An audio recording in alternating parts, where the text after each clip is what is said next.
Eu vim aqui compartilhar com vocês uma historinha que eu acabei de ouvir no Instagram do professor Eduardo Faria, em homenagem ao Tim Keller, que é um ministro evangélico de renome internacional que faleceu hoje. Então a historinha que ele postou é assim: um lenhador e a mamãe pássaro.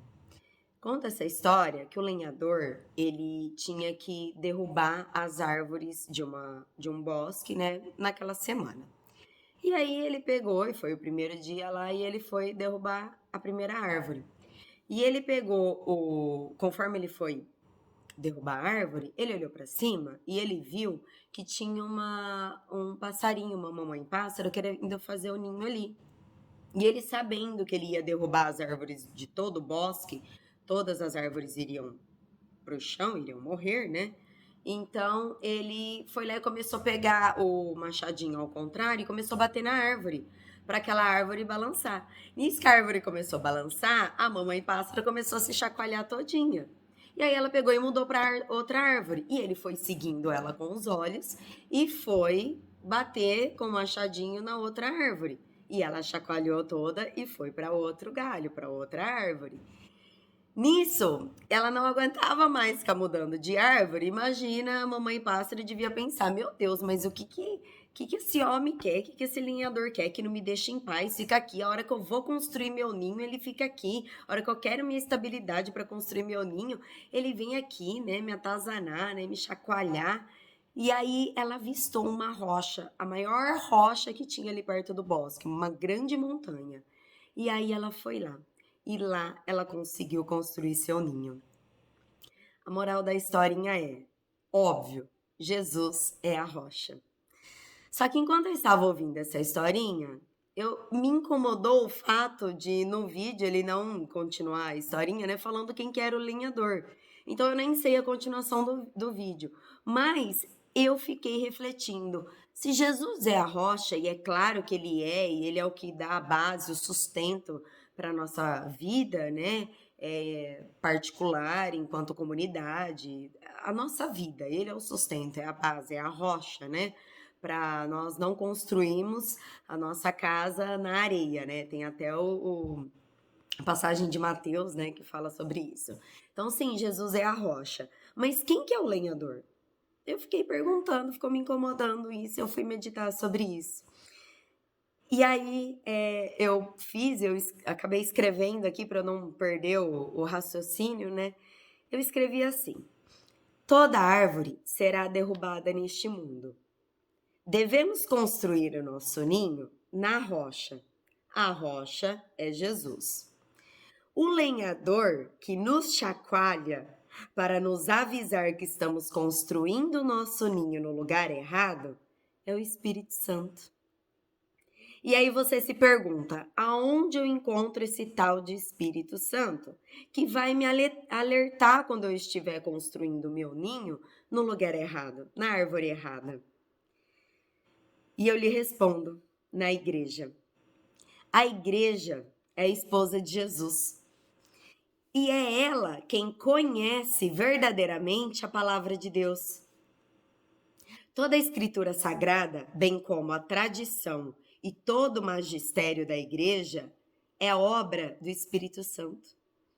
Ele é quem nos revela toda a verdade, o sentido real dos sacramentos que nos acompanham através da igreja, do princípio até o fim da nossa existência.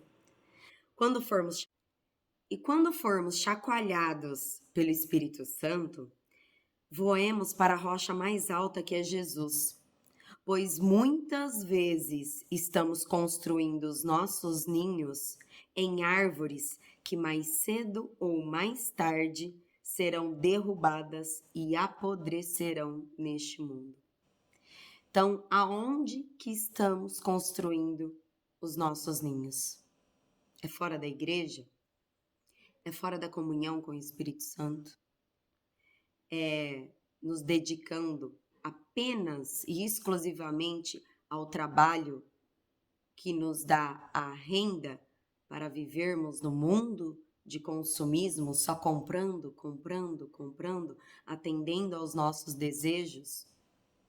aonde estamos construindo a nossa morada. Nós não vamos morar aqui para toda a eternidade. Basta a gente olhar na natureza. Tudo nesse mundo aqui vai apodrecer. As pessoas, nós vamos morrer, os animais, as árvores, tudo irá se decompor. Porque a nossa morada eterna não é aqui. E não tem outra vida. Não vai ter outra vida. Nós não vamos ficar voltando. Não. Essa é a única vida que nós temos para purificar a nossa alma, para seguirmos o caminho de Jesus, para nos espelharmos na servidão de Maria, de José, que foram os pais de Deus, que foram os primeiros pais que tivemos, né? Pois se somos filhos adotivos de Deus através de Jesus, porque Jesus é o próprio Filho de Deus, nós somos adotados por Maria e José também. Então, nós devemos imitá-los em servidão, em silêncio, em guardar as coisas no nosso coração, né?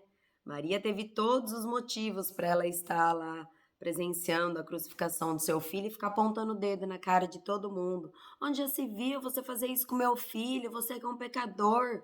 Ele te curou. Às vezes, vai saber se não estavam lá, às vezes até algum dos milagres que Jesus realizou e às vezes não estavam lá, né? Vendo a crucificação dele. E Maria poderia ter interferido e ter falado: vocês não vão fazer nada, vocês estão crucificando o meu filho, que é o salvador deste mundo. Mas na Bíblia relata mais de uma vez que Maria viu e guardou tudo em seu coração. Muito mais do que qualquer presente e qualquer presença que a gente possa dar para uma pessoa, é uma oração bem feita. Às vezes a gente acha que só a gente passando muito tempo com as pessoas é que a gente vai conseguir fazer ou falar algo que vai mudar a chavinha da vida delas, né? Como até mesmo a conversão. E tem relatos de santos falando que é com muito jejum e muito joelho no chão, né? E quem faz a obra da conversão é o Espírito Santo. E é ele que nos chacoalha. É ele que um dia vai chacoalhar essa pessoa que a gente está orando tanto por ela. E Deus é tão maravilhoso que ele respeita o livre-arbítrio de cada pessoa. Ele criou tudo e todas as coisas. Ele é criador e nós somos criaturas. Então, a gente tem que ficar bem sensível. A gente tem que ter uma relação íntima com Jesus todos os dias da nossa vida, para a gente ficar sensível à voz do Espírito Santo, ao chacoalhão que ele vai dar na gente. Porque às vezes a gente está enraizado em algo, em algum projeto que a gente está construindo o nosso ninho ali, e a gente não está sensível a um tremorzinho que o Espírito Santo dá dentro da gente, no nosso interior, que nos incomoda, para falar: sai daí, tá errado, para de fazer isso, você sabe que tá errado. Então, eu achei linda essa meditação e me veio isso no coração agora de compartilhar sobre o lenhador. Jesus é a rocha, mas quem é o lenhador? E aonde eu encontro o lenhador? E eu encontro o lenhador na igreja, com todos os sacramentos. Do começo ao fim da nossa vida, a igreja, por obra do Espírito Santo, ela guarda toda a verdade do Evangelho, as interpretações corretas da Sagrada Escritura, a tradição, porque nem tudo está na Bíblia. Uma grande parte, mas nem tudo. Porque para ter o primeiro escrito da Bíblia foi, acho que quase depois de 100 anos que Jesus tinha vindo e voltado aos céus, né? Então, quanta coisa não ficou, as primeiras pregações foram de palavras, né? Foi a tradição oral. Assim como aquela receita que às vezes uma mãe passa para nós, que foi uma avó que passou, e às vezes aquela avó não sabia nem escrever, e às vezes nem a mãe não sabia escrever, e foi passando no boca a boca. Então, é na sagrada tradição, na sagrada escritura e no magistério da igreja que está toda a verdade, que está o Espírito Santo. Ele chega em nós com a gente meditando sobre a palavra de Deus todos os dias e ele dá esse chacoalhão. Então vamos ficar sensível, porque às vezes a gente fica aqui, ó, parecendo aquele cavalo com aquele tapa-olho aqui, vendo só aquilo, e eu quero aquele emprego, eu quero aquela coisa, eu quero que isso acontece, e Deus está incomodando a gente, o Espírito Santo incomodando a gente, falando, para de construir teu ninho aí, porque não é aí que você vai morar para sempre. O ninho que a gente tem que construir para os nossos filhos é na palavra de Deus, para os nossos sobrinhos, para os nossos netos, para o nosso próximo, para o nosso marido, para a nossa esposa, para os nossos pais, avós, para nós e para o próximo. O ninho que a gente tem que construir não é aqui nessa terra, porque tudo aqui vai ser derrubado, tudo aqui vai apodrecer. O ninho que a gente tem que construir é na palavra de Deus, que é lá que está a promessa da eternidade, onde nós vamos viver com Deus em toda a sua plenitude.